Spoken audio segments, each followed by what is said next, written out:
Welcome back, ladies and gentlemen, to the Wheelchair Accessible Podcast. I am your host, Kid Wills. This is episode 10. Made it to 10. All right, good. Trying my best to stay consistent here, people, but yeah, no. But we are back, all right, and we have a few topics to touch on, right? Not too much, but enough. You know what I'm saying? Enough for your ears. You dig? I'm kidding. Okay, so here we go. Um, I kind of wanted to start off. I didn't want to end bad, end on a sad topic. So I'll just kind of begin with a sad topic. Canon Hinnant, I believe is how you pronounce this young boy's name. If you don't know who Canon Hinnant is, then obviously you're not on social media. You're not, you know what I'm saying, because his name is everywhere, and it is a very tragic story.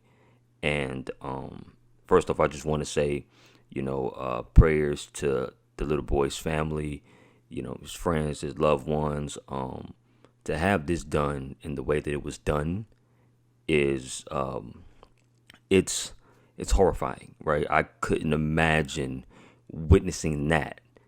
You know what I'm saying? Especially to someone, so young and so innocent, right? So, Kenan Hinnant. Um, so a little boy, uh, in North Carolina was riding his bike outside his father's home on Sunday when a man walked up to him and shot him in the head. Now, from the articles, right, the story says that it was a neighbor. I'll just say he was a black man, but that really doesn't matter. It's just the fact that, it's race isn't, I don't think race has anything to do with this at the moment. I think it's, some people say the man was probably off. I mean, I've read different reasons why it happened. Right now, there was a post put up, and I believe the police department debunked the this comment. Right, it was just false news on the whole situation, and they tried to say that that the little boy's father was he had some drug problems, whatever like that, and they said that the man who shot Kenan Hinnant was aiming at his father, and his son kind of got in the way. I don't. It's crazy, but I read an article where they're saying do not believe that that false post. It's not true. They arrested the man that shot him, but the first story that I heard basically was, he was a neighbor, and they even had the man over, for dinner, right? And I guess everything just seemed kind of cool.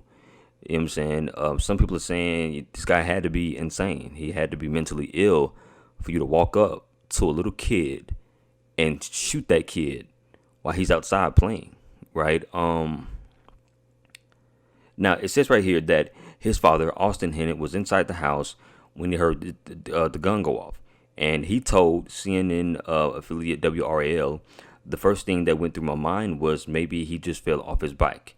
The closer I got to him, the more I realized it was something far more serious. When he saw his son, he cradled him in his arms and pleaded for help. I screamed, "Somebody please help me save my son. Help me save my son, please," he said. And the neighbor's name is Darius Sessoms. I believe I'm pronouncing that right. He was in the yard next door with the gun in hand, pacing and frantic. Hinnant said he described being filled with rage as he looked at the suspect, but he could not leave Kenan's, side, the father. But it's crazy. Right here, it even says that the victim's father, Austin Hinnant, had dinner with the suspect the day before. Right, so you start to try to. I see why people were trying to figure out, what would make this man just walk up to a child, an innocent child, and do that. Right, it's horrifying. It's not something that a person a sane. It doesn't sound like anything a sane person would do, and that's not me trying to justify what this man did. I don't know if he had other motives. You know, regardless, he that little boy did not deserve that. And I heard some people saying, people are saying don't make this a race thing. You know what I'm saying? Some people are even saying that you know if it was if it was a different race, if it was a white man killing a black boy, Black Lives Matter would be all over it. But now that it's a black man killing a white, Black Lives Matter are nowhere to be found. I don't know, right? People have their theories and they have their feelings and things like that, and it's a very it's unhurt. It's not cool. You know what I'm saying? It's not. I mean, there really aren't words to really describe what happened to this little kid.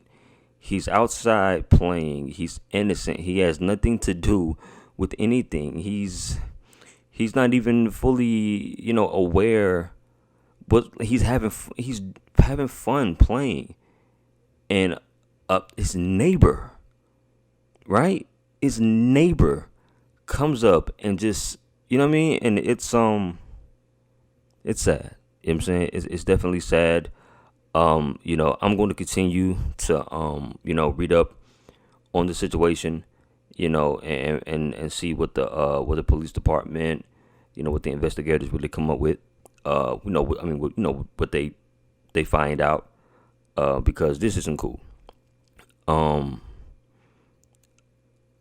whatever reason, I'm glad that man is behind bars. I don't care what reason it was. I don't care if it was about drugs. I don't care if he was mentally ill. I just don't. At this moment, I do not care. You know what I'm saying? I want to know because I just want to know, of course, for podcast reasons, to really speak about it and really kind of give an accurate breakdown of it. But for whatever reason, that little boy did not deserve to be shot and killed. I mean, it's an innocent child. You know what I'm saying? That kid had nothing to do with anything. And kid was playing in his yard, and all of a sudden, crazy. Like I said, I will continue to follow the story. You know what I mean? And if any new information comes up, I'll definitely get on the next episode and talk about it more. But for right now, rest in peace to Kenan Hinnant. Prayers to his family, his friends, and his loved ones, man. Like I said, I couldn't imagine. That's not something that you would wish on your worst enemy. For you to bury your child. You know what I mean? So definitely rest in peace to that young man, that young boy. Okay, now let's move on to something a lot less sad, right? Now, if you are in tune with the, if you listen to music, which we all do, if you are a fan of Cardi B and Meg Thee Stallion, then they have released a record that has sparked the conversation within the music industry. Oh yeah. Now, the song is called WAP or WAP. It's an acronym. Basically, it means wet ass P word for vagina.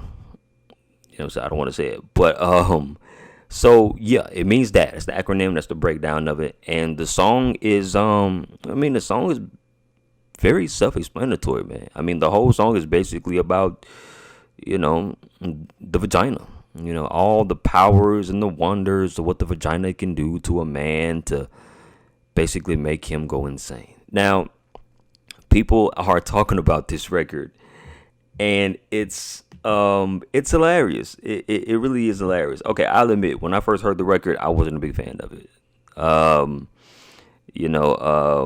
course, shouts out to Cardi B and Meg Thee Stallion. I mean, just doing their thing. I'm not trying to hate, but if a song isn't really catching my attention that's not catching my attention. It seems more the conversation behind the record is getting more attention than the actual record in a way. I don't know. But when the record first came out, when I first heard it, I was like, I'm not really impressed, but I see where it was going. I get it. I watched the video. It's a sexy video, but it's nothing that I'm going to go back and just keep watching and watching and watching, right? Now, it's CeeLo Green. If you don't know who CeeLo Green used to be part of a group called Goody Mob, and did his Gnarls Barkley Crazy. I'm going crazy. You know, I can't sing, but you know what I'm talking about. You know what? Let me hold on, man. Let me make sure I got that right, bro. I don't wanna, you know what I'm saying? I don't wanna sound like an idiot. Is it Goody Mob? Yes, it was Goody Mob. Okay, I was right. All right. I know something. I'm 30, but I know something. You know what I mean? I know something. I pay attention a little bit, you dig? Okay. So yeah, so CeeLo Green is Gnarls Barkley, Crazy, Goody Mob, legendary group. You know what I mean? Just no doubt, right? And CeeLo Green has some words. He has some words about the WAP song, right? And CeeLo Green basically, basically he said that, song ain't about shit. You know what I'm saying? Like he was like, he basically called it, it sounds desperate. You know what I'm saying? I guess the content kind of comes off as desperate, like you have to do all of this in order to, to get attention, right? And so people are talking about, people are basically saying, what they're saying in the song is crazy. It's too vulgar. You know what I mean? Like I said, it sounds desperate. It's like, what are you doing? Like, you got to talk about that. Come with better content. And the ladies are fighting back as they should. Because let's be honest, bro. You think about all the other records by men that were just as vulgar and probably more vulgar. You know what I'm saying? And of course, this isn't the first time you've heard a woman talk crazy. You know what I'm saying? Come on, Lil' Kim, Nicki Minaj, Foxy Brown. Like, these are well-known female legends. You know what I'm saying? Who have talked they ish when it comes to their sexuality and what they like and what they don't like and what they gonna put on a man and what, you know what I mean? And I think the last thing that men should be doing is trying to criticize women for doing what men have been doing since the beginning of time, or since, you know what I mean? And come on, dog. I mean, I've heard people talk about the Snoop Dogg Doggy Style album, like those songs. Come on, bro. You know what I'm saying? So, now, I mean, is it vulgar? I mean, the song is called Wet Ass. You know what I'm saying? Like, obviously, they're gonna be talking about that. My thing is this: if you don't like the record, don't listen to the record. You know what I'm saying? And people are like, yo, you're gonna be a, you women are, you're, what's the word? I need to go back to college, man. What's the word? It's like you're role models for little girls, and they're gonna be listening to this song, da da da da, and it's like, it's music, and it is art. I think it's art. You know what I'm saying? It's art because, art is basically one's interpretation of the world, or it's the interpretation of how you feel about different topics and stuff like that. You know what I'm saying? There are statues of people, of men, women who, genitalia is all out. It's sculpted. That's art. I mean, you can look at it, you can sexualize it, but it's art. You know what I'm saying? It is what it is.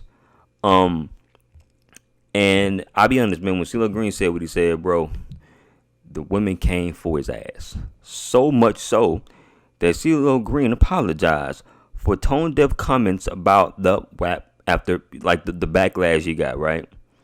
So let me see. I'm gonna read this. He was like, okay, so a lot of music today is very unfortunate and disappointing on a personal and moral level. There was once a time when we were savvy enough to code certain things. We could express those it was meant for with the style of language we use. But now music is shameless. It is sheer savagery, right? So basically, he's speaking about if you listen to the song, there is no metaphors. Well, I mean, there are metaphors. It's not. You can hear the song and you can tell it's very blunt. It's a very blunt, in your face type of record. You know what I'm saying? It doesn't sugarcoat anything. It doesn't hide behind anything. There's some entendres or whatever in there, but it gets like Cardi B and Meg Thee Stallion get busy. You know what I'm saying? So after the backlash that CeeLo Green got, he said, firstly, I am an advocate of artistic freedom and expression, as well as a fan of Nicki, Cardi, and Megan. I know most of them personally and consider Cardi and Offset family. Therefore, I would never disrespect them by any means. I acknowledge them as all powerful, beautiful, and influential women and professionals. I wholeheartedly apologize to each of them for the inconvenience they have been caused due to a snippet of my interview being used as a headline, and in turn creating controversy and disconnect between me and these ladies as well as their fans. Right? And of course, I mean that's what the internet does. That's what people who just people who do interviews with artists, that's what they do, right? It's all about headlines. It's all about clickbait. It's all about getting somebody to click something. I'm not excusing what he said, but at the same time, if you listen to the whole interview, you may understand the context of what he was saying. But still, okay, no, I mean, I can understand that you feel like it's not it's not the type of creativity that you would probably do. And of course, CeeLo Green has he has a bit of a history. You know what I mean? So with that, it's like, yo, you can't really speak on shit. You know what I'm saying? When you had some allegations going on about you, some sexual allegation, it's like, yo, you should be the last person to bring up anything that's going on when it comes to content and music. You was allegedly out here wilding. You know what I mean? But that won't leave that where it's at. But yeah, so I'll be honest, man. I don't mind the vulgar. I don't. Well, for one, I don't have kids. You know what I'm saying? And two, it's a record, man. It's all it is. It's a record. I mean, of course, music is powerful, and music can motivate people. Music can inspire people, and sometimes people do some dumb stuff. You know what I mean? But at the same time, it's a record. It seems like a more of a empowerment record. You know what I'm saying? For so long, we sat here and we listened to men talk about how big their, they business is and what they can do with it and da-da-da-da-da. And it's like, so when women come out and they talk that ish, now all of a sudden we feeling some type of way. Maybe because we feel like when it comes to a woman, you should be more ladylike. Or maybe you should hide what you're trying to say, kind of code it a little bit better. That way it doesn't come off so bad. It's like, I mean, I get that. You know what I'm saying? But we are living in a world where, we have freedom of speech, man. You know what I'm saying? We have freedom of speech, and we, it's like basically like CeeLo Green, man, artistic freedom and expression. You know what I mean? So as an artist, you do what you want, and you put whatever you want in your music. That's your music. You know what I'm saying? If people don't like your music, they shouldn't listen to your music. It's that simple. You know what I'm saying? It really is that simple. If you don't like someone, do not listen to them. There's a lot of rappers that I don't really, not to say I don't really like, but their music isn't for me. You know what I do? I don't listen to their music, bro. It's that simple. Don't listen to the music, man. You know what I'm saying? And I mean, of course, you can say, hey, well, they're role models and young girls look up to them and they're sending them the wrong message. Look, at the end of the day, an artist is not raising your child. You are. You know what I'm saying? So at the end of the day, do you blame the artist for making the type of music that they want to make because they're grown ass women? You know what I'm saying? Or do you blame you for not raising your child and communicating with your child and telling your child, hey, that song, don't listen to that song. When you get older, I will explain it to you, but don't not listen to that song. Like, come on, like raise your kids, man. Raise your kids. Don't let the world raise your kids. You raise your kids. Because the world will raise your kids and spit them right out. You know what I'm saying? They don't care. So raise your kids, man. You know what I'm saying? And I mean, and at the same time, man, you know, Cardi B she used to be a stripper. She came from being a stripper, you know what I'm saying, which cannot be an easy lifestyle. You know what I'm saying? Of course, you know, you get the money and the glamour, whatever like that, but I'm pretty sure that lifestyle has some very dark moments in it, you know, because, you know, you're doing what you're doing for strangers, and, you know, dudes ain't, you know what I mean, dudes ain't respectful. You know what I'm saying? Dudes will try to take advantage of you because, you know, you work at a club where you make sure your titties, you know, I mean, your boobs, you know what I mean? And, you know, dudes feel like, oh, okay, well, cool, you down for anything, you know what I mean? And then it's like, I mean, come on, that seems like a very rough lifestyle. You know what I'm saying? But it's like, yo, she came from a stripper to, you know what I mean, to making records, making millions of records. You know what I'm saying? She doesn't have to take her clothes off or do anything unless she wants to. You know what I'm saying? Making millions of dollars, you know what I'm saying? You know, seems to be doing very well when it comes to her business deals, and she's a mother, and it's like, come on, man, she's doing some very powerful and dope shit. You know what I'm saying? I think double standards comes into play. You know, we let men run around and do whatever they want to do. Oh, a man will be a man. But if a woman does it, oh no, you shouldn't do that. That's not ladylike. You're this and you're that if you do that. Like, come on, man. You know what I'm saying? Come on. Like, I get it, but come on. It's a grown ass woman. You know what I'm saying? Make the stallion. You know what I'm saying? A young, successful black woman doing her mug thing. You know what I'm saying? I don't really listen to her music because her music really isn't for me. But damn it, hey, I can't hate on a woman making her own money and doing her own thing. You know what I'm saying? So at the end of the day, shouts out to Cardi, Megan, you know what I'm saying, and all the artists and all the women artists that are doing their thing. You know what I mean? Talk your ish, man. It's your music. Talk your ish. If people don't like it, they shouldn't listen to it. It's that simple, right? So yeah, I did my little preaching. Sorry. Okay, so last topic.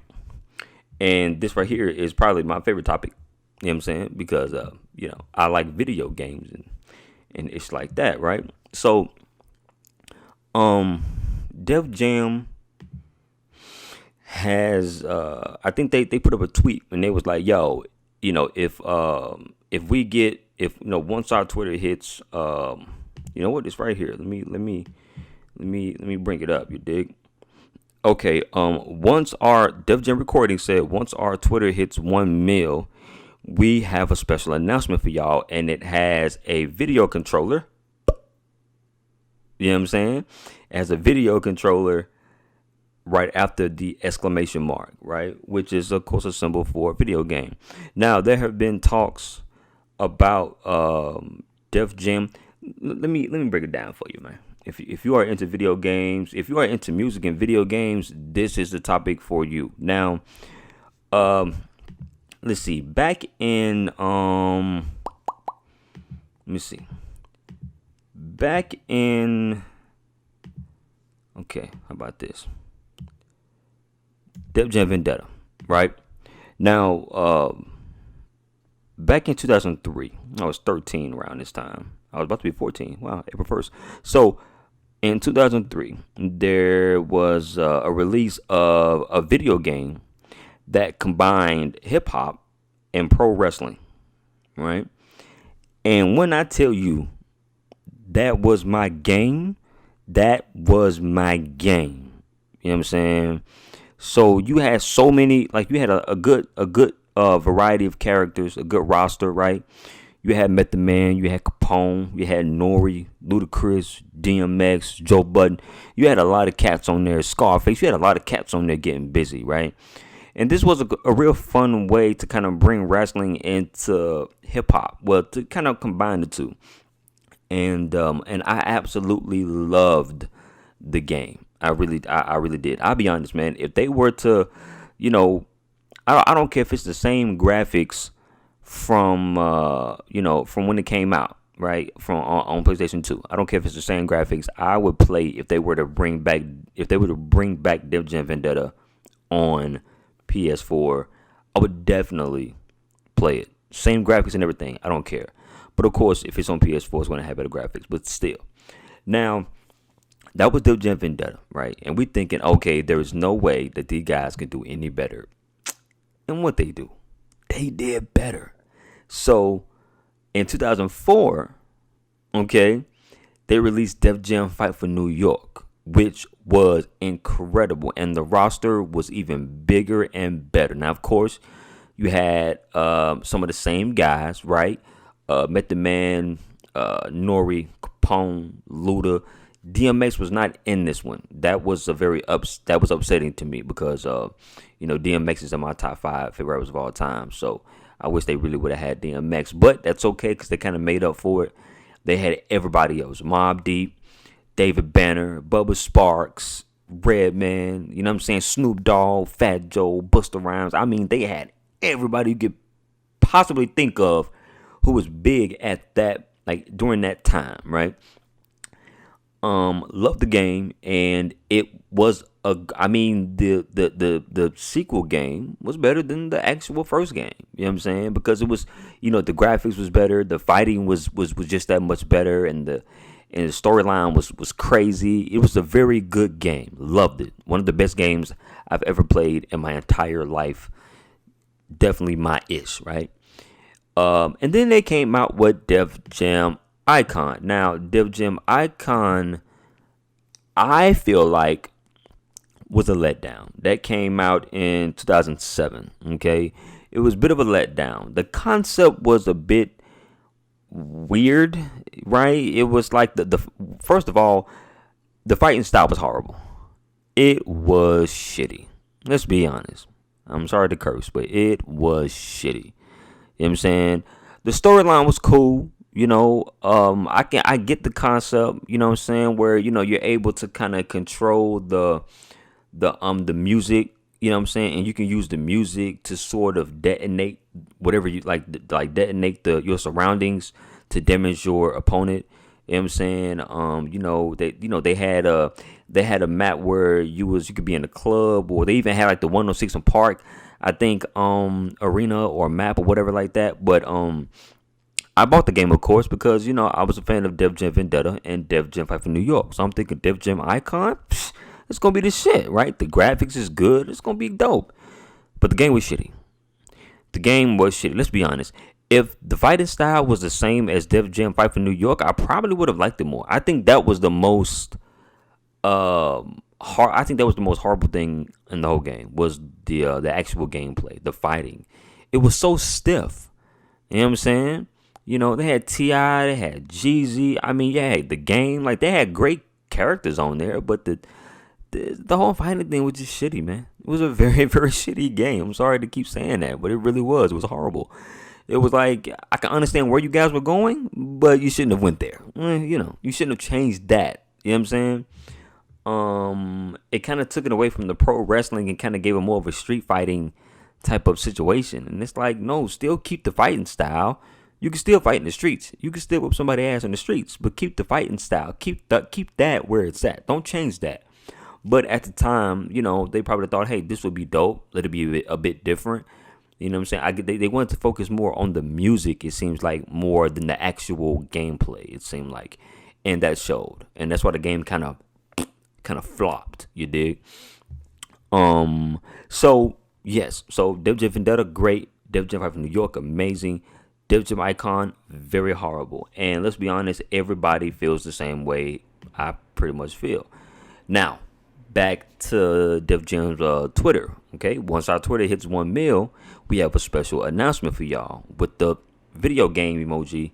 The video game controller emoji, right? Now, a good while back, in 2018, actually, Def Jam Recordings, their Twitter, their Twitter handler was kind of messing with us, right? Because they were trying to figure out, if we bring back Def Jam if we bring back the Def Jam fighting game, where should we go next, right? Because like I said, it was Def Jam Fight for New York. So they kind of came up with some, with some teasers, So it was like, do you want it to be Def Jam fight for Atlanta, Def Jam fight for LA, Def Jam fight for Chicago, or Def Jam fight for Miami, right? And just kind of getting everybody's opinion on where they would want to go. You know what I mean? And I got like, okay, I get it. People shitted on Def Jam Icon, and you guys want to kind of bring it back in. You know what I'm saying? Hip hop is bigger than ever, and there are so many different artists that people love, and you guys want to get back into the video game, and this is your way of doing it. I get that. Smart, right? I get that because people have been asking for a new Def Jam fighting game for a very long time, right? So when they put that up, of course, people pick their cities. To be honest, Atlanta, LA, Chicago, Miami. I wouldn't mind Atlanta. You know what I'm saying? For the simple fact that Atlanta has really been doing it big. You know what I'm saying? And, I don't think Atlanta really gets... I think Atlanta gets its just due. But to have a fighting game that's kind of based around Atlanta a little bit is kind of dope. Because if you're a rapper, everybody loves Atlanta. Everybody just loves Atlanta, whether it's the strip clubs or whatever. Everybody loves Atlanta, right? Now, you could take it to LA. LA would be big, you know what I'm saying? But we've had Grand Theft Auto Los Santos, which is basically, that's LA. Come on. Los Angeles, Los Santos. Come on. That's pretty obvious. Chicago could be cool. You know what I'm saying? Chicago could be cool. That could work. Miami, you had Grand Theft Auto Vice City. That was basically Miami, people. Come on. You know what I'm saying? So it's like, all right, come on, you good. So either Atlanta or Chicago. And I would say Atlanta because Atlanta has more, and not to diss on Chicago, right? I got people that live in Chicago, love Illinois. But I think ATL is more of a hot spot. You know what I'm saying? I think people would definitely like that one a lot more. I know I would, right? But I don't care if they did come out with a one for Chicago. I'm playing at something, you know what I mean? So yeah. So, they're teasing it and they're trying to figure out, who would be on the roster. You know what I'm saying? Because there's so many different artists, and it's like, man, how would you guys be able to facilitate something so? Because if you do it in Atlanta, man, you damn near have to have every big artist from Atlanta. And Atlanta has a lot of artists. You know what I'm saying? Then, of course, you want to have other artists outside of Atlanta. You know what I'm saying? So who would you want to be on there? I'm going to be honest, man. If they put Chris Brown on there, nobody else is going to win. I'm just saying. The man can, the man can basically do his own, like, in Def Jam, Fight for New York or Def Jam Vendetta. I don't know. I know that they used the voices of the artists that were in the game, but I'm pretty sure they probably made up the movements, right? Because it's just, animation, graphic design, or whatever. But they could use Chris Brown. You know what I'm saying? They could tell him, run and do a flip, and he can actually do the flip. There's not that many artists or rappers who can flip like Chris Brown can. And Chris Brown has incredible, endurance. Like, you can't, come on, man. You know what I'm saying? The man is an alien. He is not normal, right? So I think Chris Brown would be a dope character. I think Future would be a dope character. You know what I'm saying? I'm not the biggest Future fan, but, I'm not going to act like he ain't, been out here doing his thing for a good while. You know what I'm saying? He's a very big artist, so definitely throw Future in there. Who else would you throw in there? You have to throw the legends in there, man. You know what I'm saying? You gotta throw T.I. in there. You have to put Luda in there. It would be dope if you could put Outkast in there. Andre 3000? Can you imagine whooping somebody's ass with Andre 3000, dog? Come on, bro. Crazy. I know the soundtrack would be lit. You know what I'm saying? Come on. They got to make music for us to beat your ass on. You know what I'm saying? So I know that the soundtrack is going to be crazy. 2 Chainz? Come on. You know what I'm saying? Like, so many people can be on this game. You don't want to overdo it, but you can do it. You know what I'm saying? And what they can do is like, you can get the game, right? And you have so many characters. and then you get, because PlayStation, they will convince you to buy the DLCs and little, character packs and shit like that. But they can do it how they do it on wrestling, right? When you can pre-order wrestling, right? And you'll get so many, you get a good variety of a roster, good size roster. But then they have like, hey, you can get this DLC character pack. You can get the one where it's like, here's the West Coast character DLC. You know what I'm saying? The East Coast and stuff like that. Down south, like you can just kind of download, buy for a cheap price, a couple of dollars, whatever, and just kind of download more characters on there. You know what I'm saying? Like that'd be dope, man. I think that would be crazy, right? They can have so many. Like combine Def Jam Vendetta, Def Jam Fight for New York, and Def Jam Icon, their character selection, and just kind of put it all together. My God, bro, ridiculous, man, ridiculous. It could easily be game of the year if they do it right. If not game of the year, it could be, the best fighting, like the best fighting game of that year. It could really take off if they do it correctly. After all these years, if you guys still give us a shitty game, we are going to shit on you. This is the Twitter. We will cancel Def Jam if they release another shitty ass game like they did with Def Jam Icon. We will cancel you, and I will be right there behind it, canceling y'all asses, because you waited this long, and technology has come so far since then. Come on, it has. Come on, all right. Take notes, people. Take notes. Okay, if it's not broke, don't freaking fix it. Just enhance it a little bit, but don't change it. Don't mess with it like they did with Def Jam, like what they did with Def Jam Icon. It was a shitty game. Shitty. I wasted my money. I wasted my disability check on that bullshit. Shitty game. Good concept, good music, good characters, but shitty fighting styles, man. It was horrible. I have a disability. I can fight better than them. Get out of here, okay? But yeah. So I'm hoping that they're serious about this. I'm hoping that they're just not teasing us. They probably are, but who knows? But I hope they're not teasing us. I hope within the next year or so, maybe sometime next year, they really take this seriously, and they put out a trailer, man. You know what I'm saying? Kind of get a feel for it, man. I can only imagine if they actually put out like a trailer. You know what I'm saying? Man, that trailer would have so many views. You know what I'm saying? I would give that trailer 1 million views if that trailer is good. I will watch that shit 1 million times. You know how many times I watched Mafia 3 trailer before they even released the game?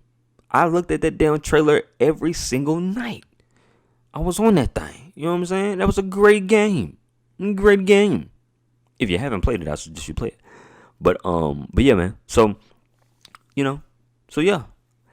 Hopefully, I mean, they've hit well over 1 million, a million, obviously, you know what I'm saying? Once you put that out there, people are going to come to it. They're going to like, yo, let's get this. Let's do this. The fans want it. And I hope we get it, man. I really do. I hope we get it. Well, guys, that's all I have for you. You know what I'm saying, for this episode. Thank you for listening to the Wheelchair Accessible Podcast. I am your host, Kid Wills. And remember, every Monday it will be a new episode, right? We made it to 10. Let's make it a 20. You know what I'm saying? Let's see if I can make it to 20. If I can make it to 20, I'll be very proud of myself. Definitely. You know what I'm saying? Trying my best to be as consistent as I possibly can, right? But like I said, man, thank you guys for listening in. You guys be safe out there. COVID is still out here. The flu season is approaching. So, even more than ever, you know what I'm saying? Definitely do what you need to do to make sure that you are not sick, to make sure that your loved ones, especially, the elderly and the babies, right? Make sure that they're good. Let's get away from negativity, man, and spread love. That's what it's about. All right. Make sure you tell someone that you love them. All right. Make sure you tell someone that you appreciate them. You never know. You just never know. All right. All right. You guys be good out there, man. All right. Love.